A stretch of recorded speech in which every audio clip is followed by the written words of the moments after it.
High up on Mount Hood, it only takes one slip. Bam, they were at us.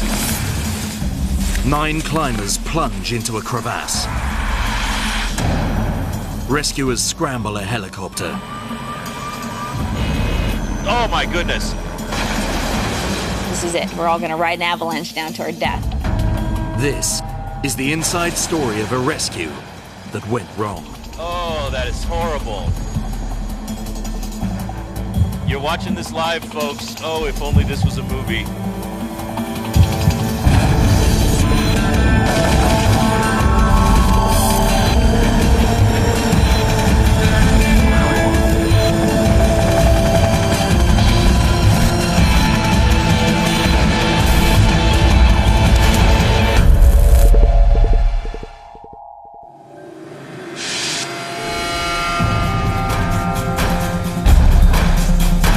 United States, Oregon, the Cascade Mountain Range, Mount Hood. A group of firefighters and their friends from Portland set out on a climb to the summit. I've never seen it this icy before. Jeremiah Moffett is with his new girlfriend, Selena Maestes. She has never attempted anything like this before. Jeremiah and I just started dating. I was very much trying to show him that I wasn't just a girly girl, that I really enjoyed the outdoor stuff. I expect it to be a challenge, and I expect it to be a good time. Because I'm told that normal people can do this climb. 14-year-old Cole Joyner and his father, Cleve, are part of the group. They've been rock climbing together before, but today is a first. We had never climbed on snow and ice before.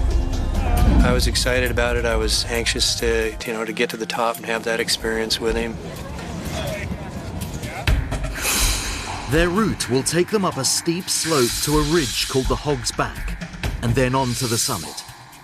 The climb to the top is 3,425 meters and takes about 6 hours.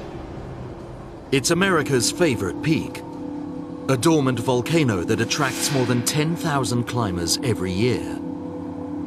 Today, 50 people are registered to climb. Jeff Pierce leads the group from Portland. He's an expert mountaineer and knows this peak well. It's a very peaceful place. But I've always known that the mountain is very dangerous. Mount Hood's enormous size creates its own microclimate, and the weather can change from beautiful sunshine to icy whiteout in minutes. Jeff's well aware that over 130 Americans have been killed on these slopes over the last century. It's the USA's most deadly peak. Many of those deaths result from climbers losing their footing and falling down the mountain. Before moving on, Jeff decides that everyone should practice a standard safety drill, a technique called the self-arrest. Everybody got it? Using an axe as an anchor, a climber can stop themselves sliding should they fall. You want to stick the ice axe in the snow, bring your body over the top, and then pull it to your chest. We practice by sliding down on our backs, digging in the sharp part of the ice axe into the ice, and just hanging on basically for dear life. I was showing off a little bit because I wanted to show them that I could hang with the boys. Jeff makes sure they can all react instantly if they fall. As a further precaution, they attach steel teeth called crampons to their boots to make secure footholds in the ice. Form into a line. Yeah. Jeff's plan is to get to the summit and back before the sun starts to melt the ice.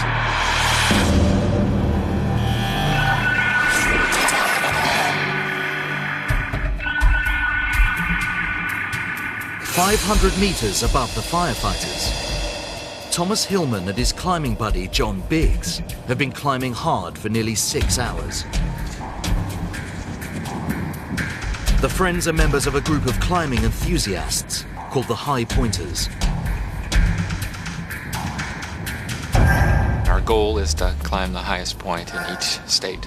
And Mount Hood was number 46. They kick across one last precarious ridge to approach the summit. Once we got to the top, and I think we just really celebrated and thought, hey, we did it. The top of Mount Hood is really not any bigger than 2 cars parked. So I had heard stories about people taking photos and stepping off and sliding to their deaths. So there's not relaxing on top of Mount Hood. 15 minutes later, Hillman and Biggs watch another party of 4 climbers make the summit.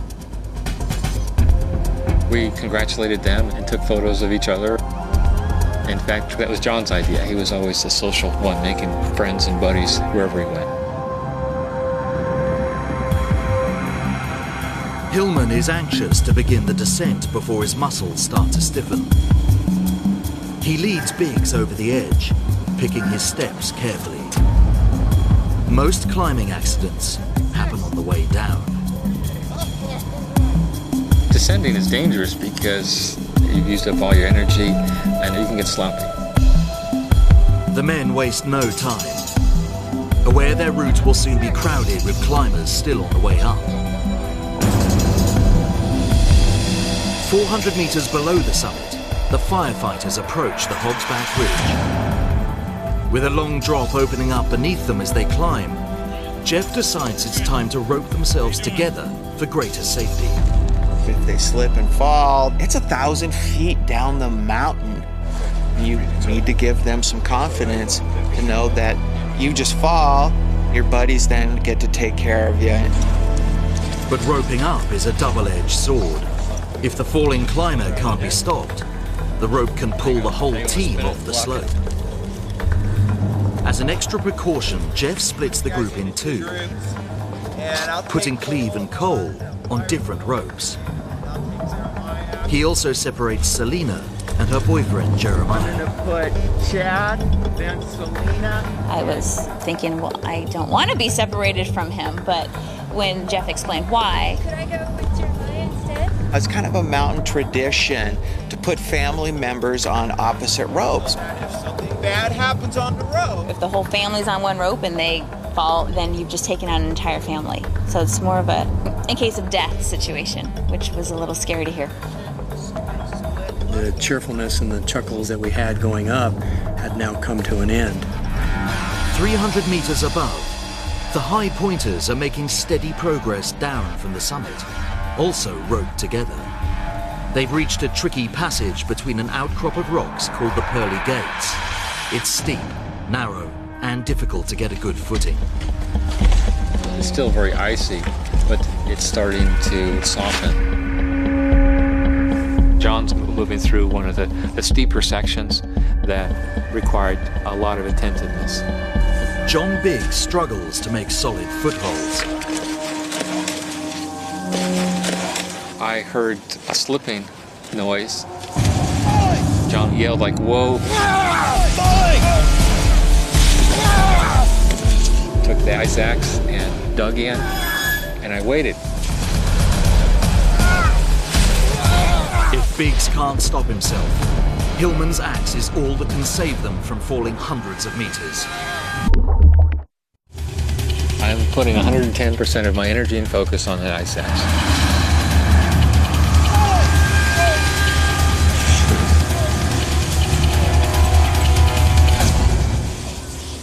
But John Biggs manages to stop himself with his axe. And I said, "Good job, John. Good catch. Are you all right?" He says, "I'm all right. Let's keep going." I was really relieved. Just not do that again, okay?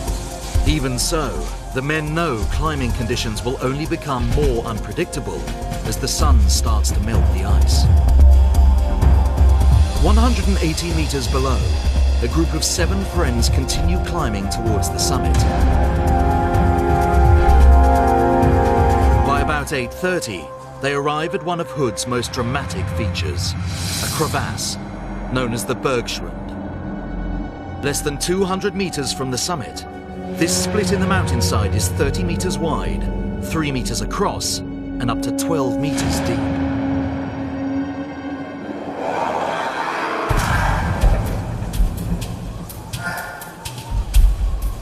The Bergschrund is right in the middle of the typical route.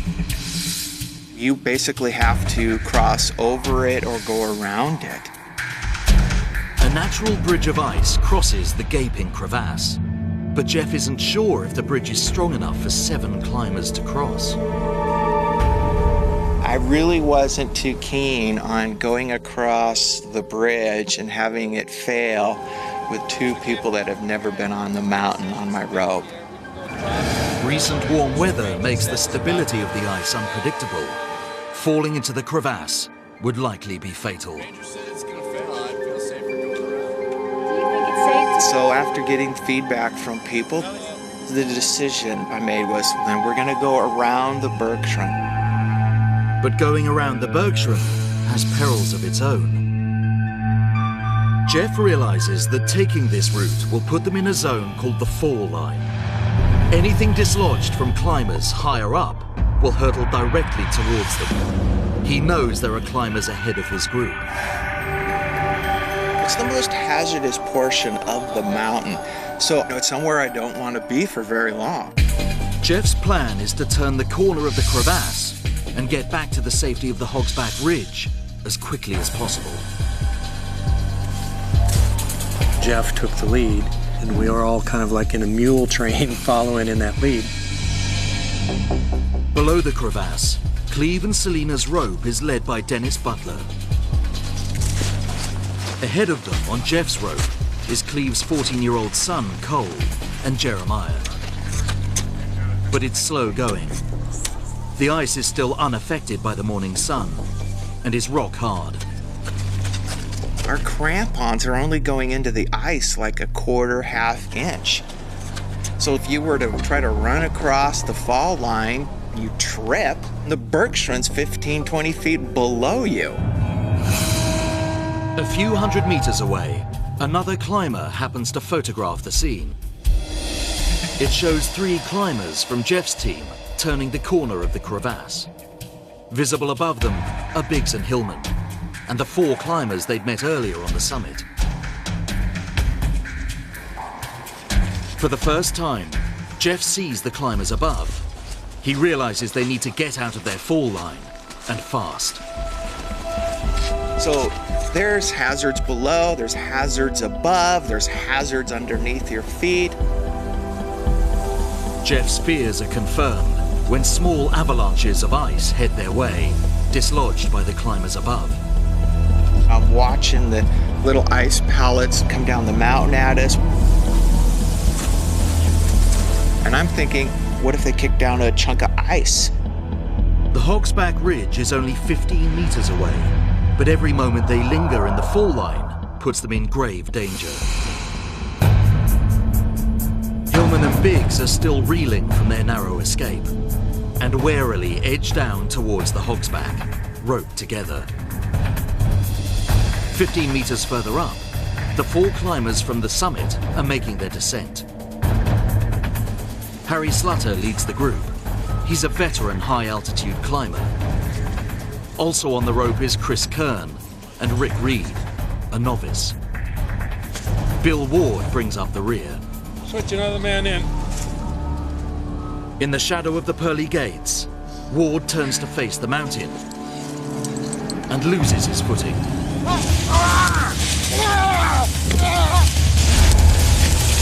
His friends jam their axes into the ice in an attempt to arrest the fall. But they are ripped from their positions as Ward accelerates past them.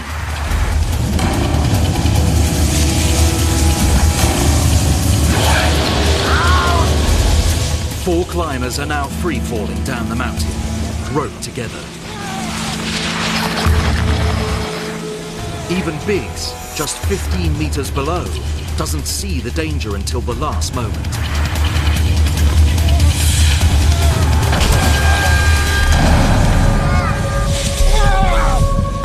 Hillman is horrified by what he sees happening to his friend.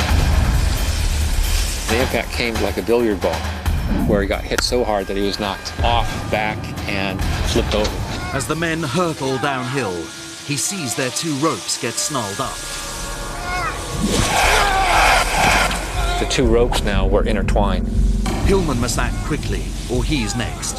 He rams his axe into the snow for the 2nd time today. I said, God, I need your help right now.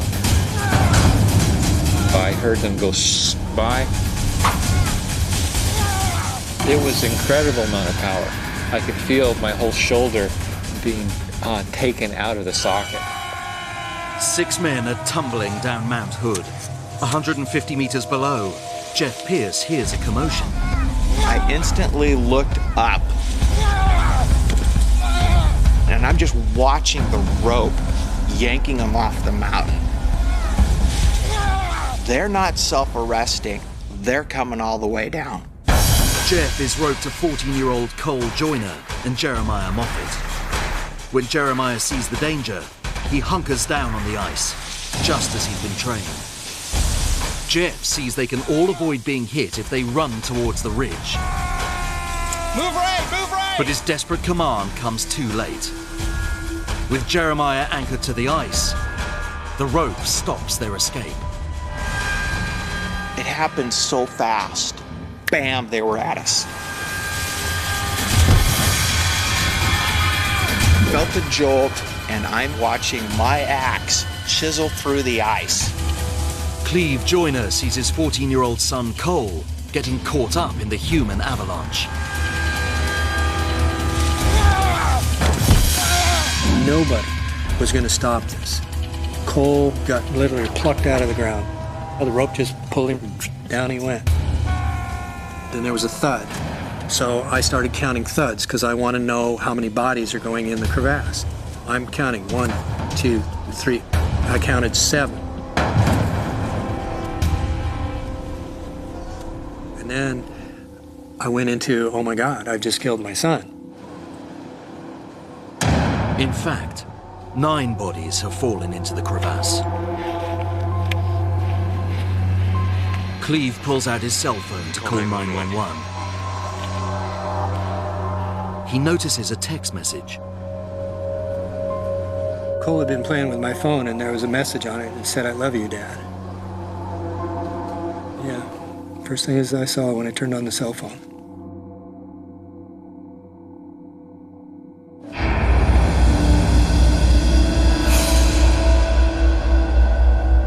Deep in the crevasse, Cole is reeling from the fall. Time slowed down. Move right! The thought crossed my mind that, this could be it. The next thing I knew, I was at the bottom.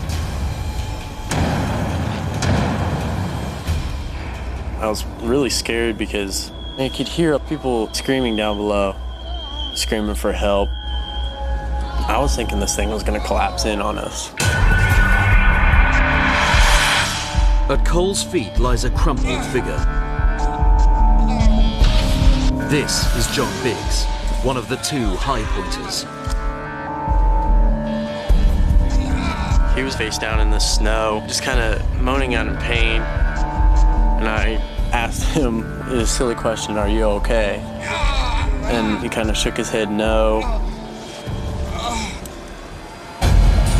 As he calls 911, Cleve doesn't know if his son is alive or dead.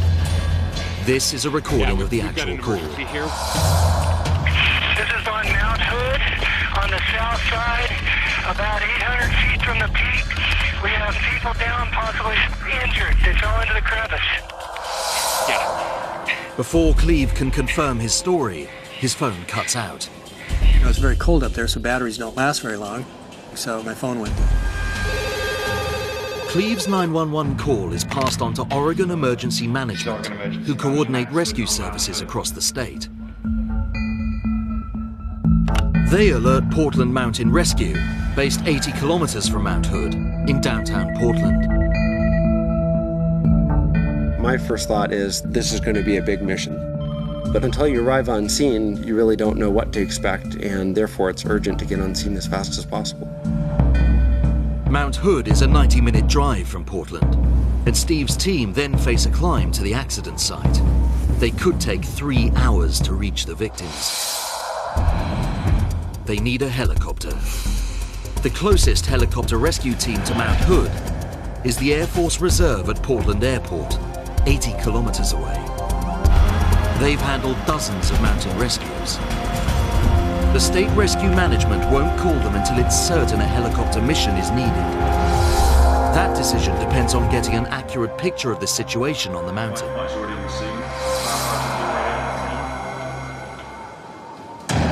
No one knows for sure how many people have fallen into the Bergschrund or how many are injured. But 8 meters down in the crevasse, Jeff Pierce has had a lucky escape.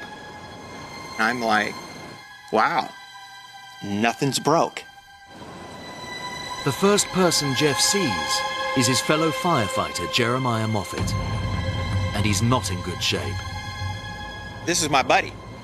I brought him up on this mountain, and now he's injured.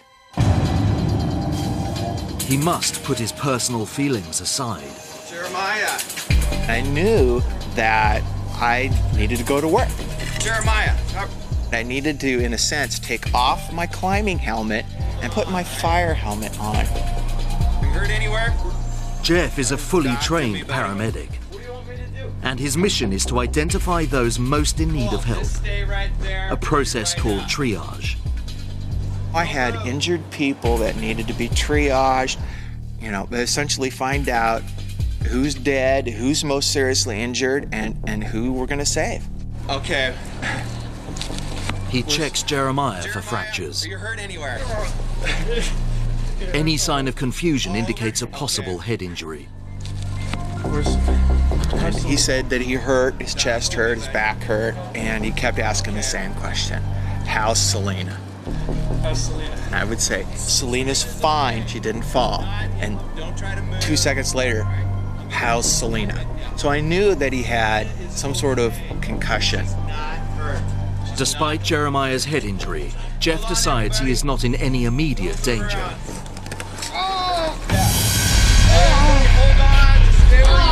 I could see Cole standing there with his eyes just wide open. Did you pass out? No. Okay, just hold on. One of the climbers is motionless. It's John Biggs. Hello, talk to me.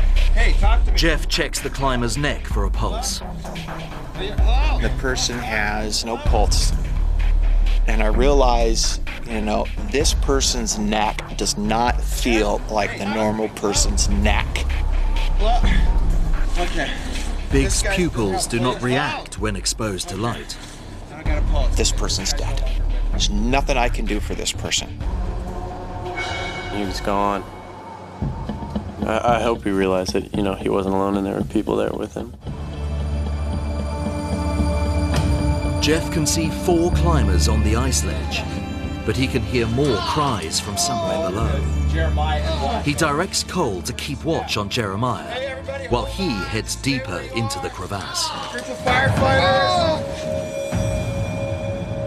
About 3 meters below the shelf, Jeff finds a knot of injured climbers crammed into a narrow gap. There's several other people in there pancaked together. Hey, are you okay? And they're moaning and groaning and crying out for help. Are you okay? The man on top of the heap is Thomas Hillman. Where are you hurt? I was so cold. My back hurt, my head hurt. I was disoriented. As much as I willed my body, it was like I was in molasses. I couldn't move. To get to the men beneath, Jeff must somehow move Hillman out of the way, and he must act quickly. In these sub-zero conditions, the victim's body temperatures will drop fast, leading to hypothermia. If their core drops to 28 degrees centigrade, heart failure is a real danger. If they stay there, they're going to get hypothermic and they're going to die. High above, 4 of Jeff's climbing party were not caught up in the fall. Firefighter Dennis Butler edges to the lip of the crevasse, not knowing what to expect. How about Cole? Can you see him? Above the crevasse, 2 people wait in terror to learn of the fate of their loved ones. It's been 10 minutes since Cleve Joyner dialed 911. He fears his 14-year-old son, Cole, is dead in the crevasse. How about Cole? Can you see him?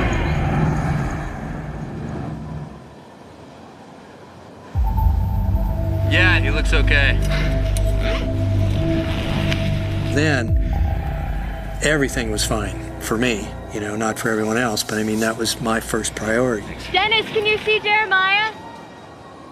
Selena Maestes is desperate to know if her boyfriend has survived. He's not in here, but she's okay. Yeah, I can see him. I think he's talking. Okay, he's alive enough to talk, not just unconscious. That's all I needed to know. Deep in the crevasse, others are not so fortunate. You know, Dad. Okay. Jeff decides it's safe to move dazed climber Thomas Hillman.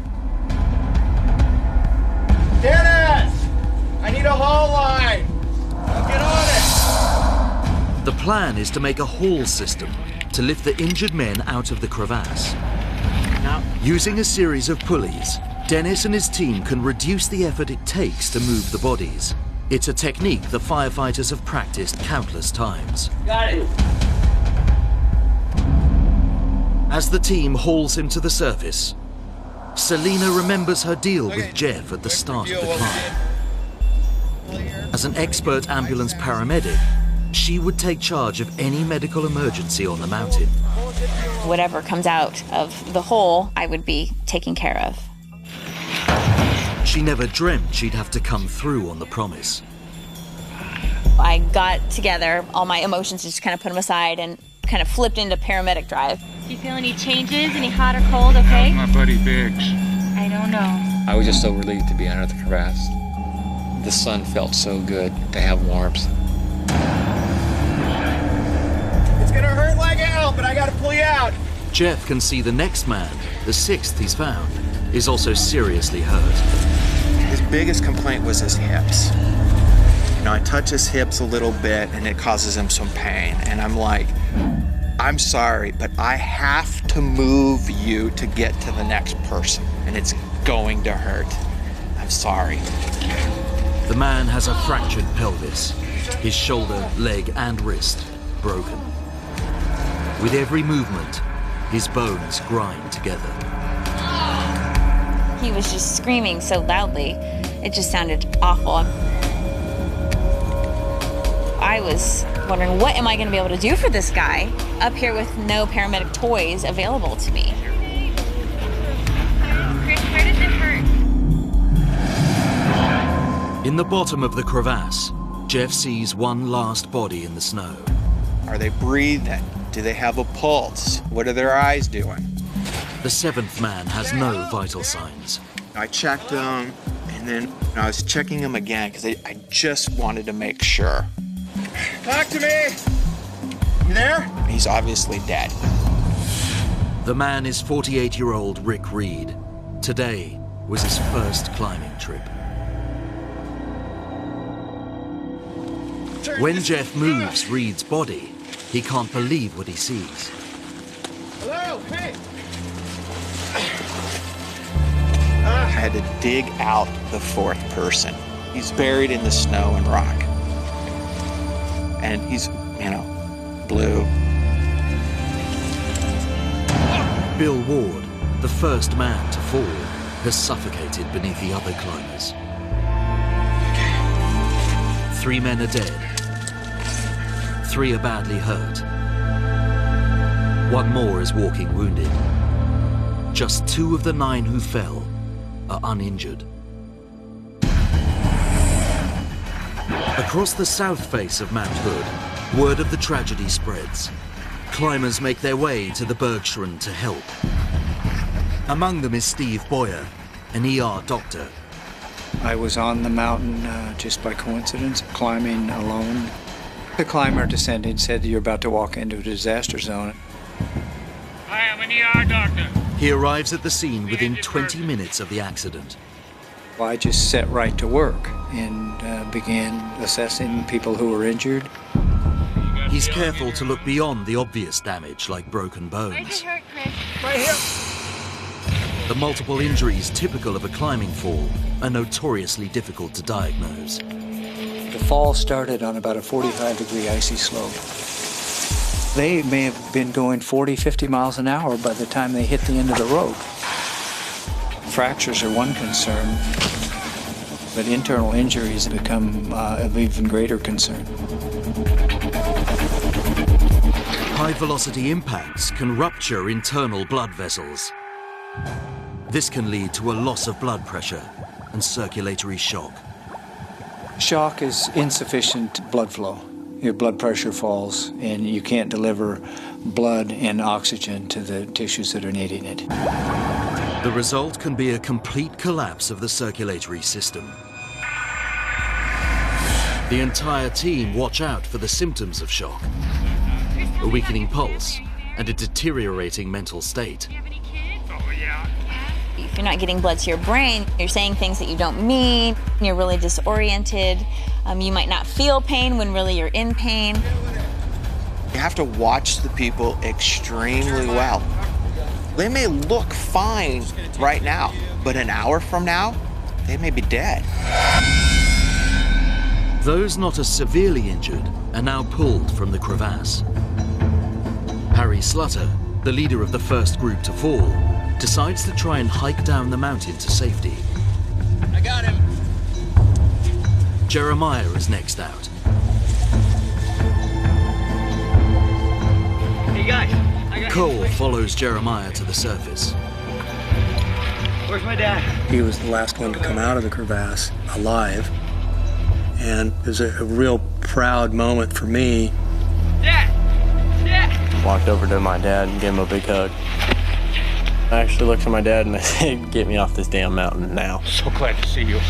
I love you, Dad. All 6 survivors are out of the crevasse, but they're 7 kilometers above the nearest road. With 3 severely injured, the climbers and their rescuers are still a long way from getting off the mountain. Selena sees Chris Kern's condition is getting worse. Chris started to not want to talk anymore. He was starting to fall asleep, and that made me very nervous. Selena can do no more for her patient without equipment. You okay, Chris? Then, she hears approaching helicopters. Oh, helicopters, are those for me? Chris said, "Oh, the helicopters, are they here? Is that for me? Is that for me?" But she quickly realizes this is no rescue mission.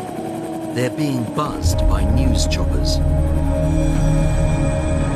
This is the actual footage they shoot. News of the accident is already on local television. Joining the K2 coverage team, he is on Mount Hood with more details for us. Paul? 80 kilometers to the west, at Portland International Airport, the Air Force Reserve Search and Rescue Team are watching TV when news breaks. We probably averaged 100+ missions a year in the Mount Hood area. Paramedic rescueman Darren Shaw expects to be mobilized at any moment. We fit that little niche of the rescue puzzle. 10 a.m., about an hour after the accident. Oregon Emergency Management finally have enough information to call in the Air Force helicopter team. It's not clear to Darren Shaw and his crewmates how many casualties are on the mountain. We took a lot of extra gear. The philosophy is better to have it and not need it than need it and not have it. On the mountain, Selena cannot understand why it's taking so long for a helicopter to rescue them. Did you forget about it? She feels they've been abandoned. To get these men off the mountain now. I kept calling 911 and telling them, "We need a helicopter. These people are injured badly. We can't sit here." And they kept telling me, "It's coming, it's coming." Okay, where are the helicopters? At about 11:30 a.m., 115 kilometers from Mount Hood in Salem, the second helicopter rescue unit gets involved. The National Guard Air Ambulance has been put on standby.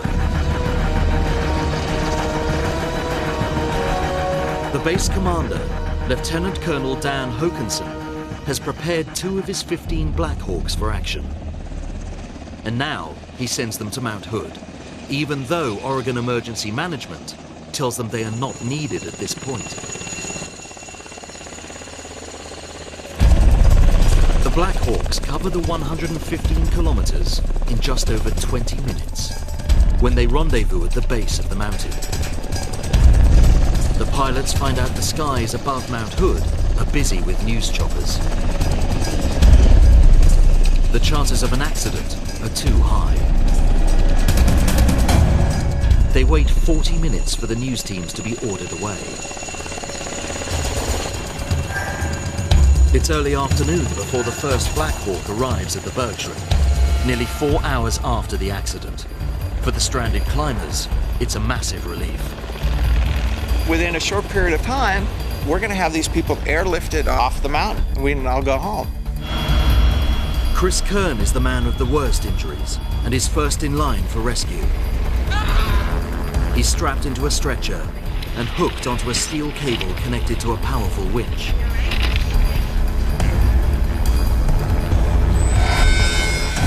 Steve Boyer, an ER doctor, has flown several helicopter rescue missions. He's aware that hovering at this altitude is risky. The thin air means the engine has to work harder to maintain lift. With his intimate knowledge of the mountain, Boyer knows there's another surprise for a pilot flying above the Hog's Back.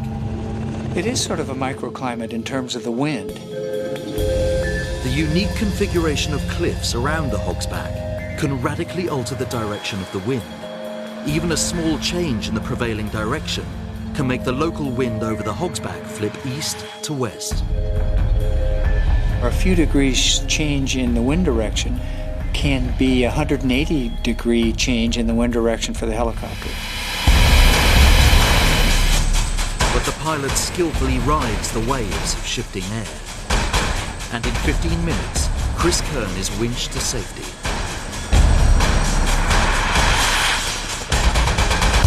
The helicopter leaves the mountain with the first casualty on board. Meanwhile, the local mountain rescue team are on their way up Mount Hood on foot. Just 180 meters below the crevasse, leader Steve Rollins finds Harry Slutter collapsed in the snow. He was sitting down, completely alone. He looked bad. He looked very pale. My first impression was, this person needs help. Hours earlier, Slutter set off alone down the mountain, having been dragged from the crevasse, apparently unhurt. He walked all the way down, a couple hundred feet down the mountain, finally sat down where he started succumbing to his injuries. The delay is a common feature of climbing accidents. During the fall, his body released a massive surge of the stress hormone adrenaline, a powerful stimulant. The effect of the adrenaline is that, number one, it diminishes his pain, so he's not experiencing pain that he might otherwise notice. He didn't realize how injured he was. As the mountain rescue team work to stabilize Slutter, a second Black Hawk arrives. This time, Tom Hillman, suffering from a suspected ruptured spleen, is strapped into the rescue stretcher and airlifted to hospital. You know where things stand right now. Two we have seen arrive at Legacy Emmanuel Hospital, a 40-year-old man, a 45-year-old man. Both are said to be in serious condition. Helicopters from the National Guard have airlifted the two most seriously injured men off the mountain. At last, the crisis appears to be under control. But now, more than 4 hours after the accident, Selena sees her boyfriend's condition deteriorating. Selena whispered, "I think Jeremiah's lung is collapsing." He was having a really hard time breathing. If he has a collapsed lung, it wouldn't take very long for him to die. Jeff calls for another urgent airlift. His desperate message is passed on to a third helicopter deployed by the Air Force Reserve. Flight paramedic Darren Shaw is keen to get into action. It's nice to be able to flex your muscles, exercise your skills. But he knows this rescue will be risky. The Air Force Reserve use Pave Hawk helicopters. They have the same engine as the Black Hawks used by the Army, but weigh 2,000 kilos more. We wouldn't typically go up and do a rescue at that altitude with the power limitations that we have in our helicopter. They planned to drop off the rescue crew far below the crevasse so they could climb up to the casualties. But now, believing Jeremiah's life is in danger, the crew agree they should head straight to the crevasse and lift him directly on board.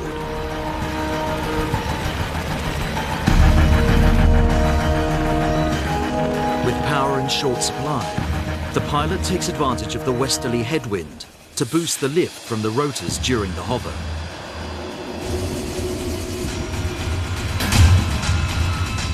We dropped one of our guys off. We lower our cable down, they hook in. Jeremiah is seconds away from rescue. I just said, well, you know, I'll see you at the hospital, gave him a kiss. Happy that her boyfriend is going to be okay, Selena starts to walk down the mountain. We start bringing that cable in. Everything looked great, just by the numbers. News cameras cover the rescue live. The 5-ton helicopter pitches violently. Just 12 meters above the people it's come to help. You don't have a whole lot of wiggle room there if anything goes wrong. The crew know they're in serious trouble. I'm thinking we're going down. I'm hoping that we don't bring our patient with us because he's on a cable. Darren and his crewmates know there's an emergency cable release. As the pilot fights to steer the pitching chopper away from the crowd, one man struggles across the cabin. He manages to punch the switch, freeing Jeremiah. The rotors hit. It was just big noise. And I thought the entire mountain was going to explode and we're all going to die. And then we started to roll. I'm thinking, this is how I'm going to die. Beaten to death inside the helicopter. 2 crewmen are catapulted from the helicopter. Then, it rolls over one of them. Oh, fellas. Oh, my goodness. You're watching this live, folks. Oh, if only this was a movie. You've seen the helicopter. You saw the tail go into the mountain. After 7 complete turns, the helicopter comes to a stop, 300 meters below the Bergschrund.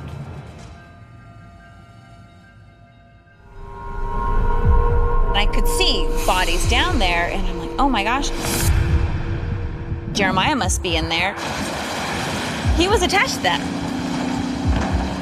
Selena is convinced her boyfriend has been dragged to his death.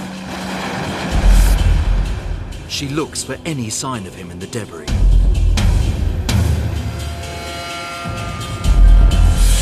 But Jeremiah is lying exactly where she left him just moments ago.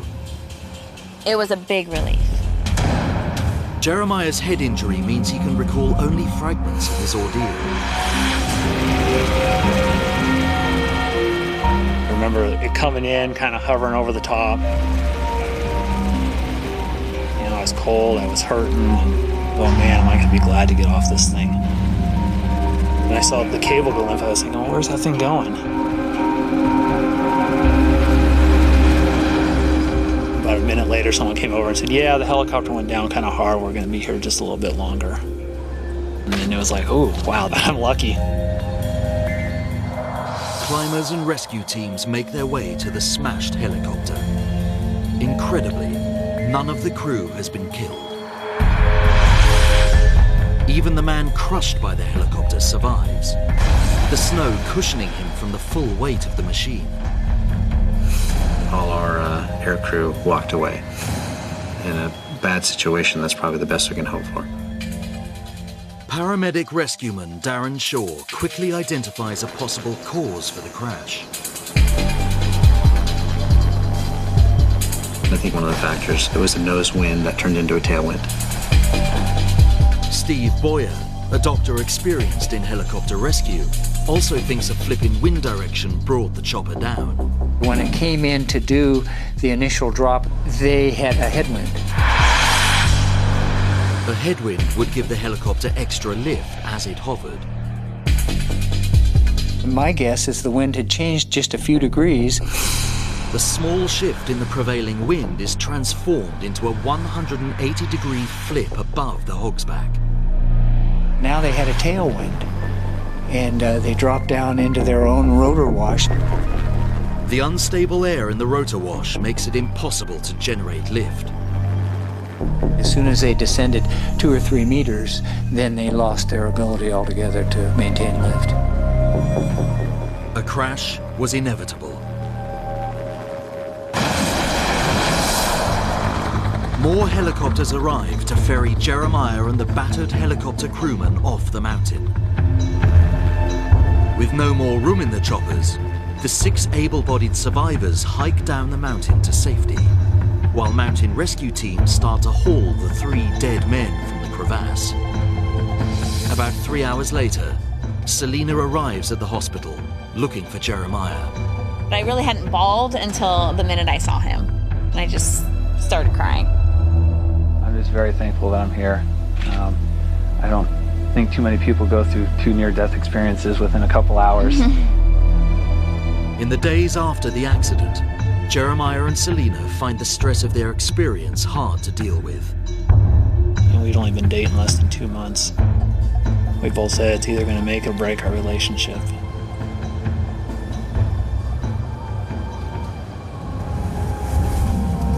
We got married September 4th, 2004. Jeremiah and I have a little baby boy named Sam. He's wonderful. All the injured men plucked from the mountain make good recoveries.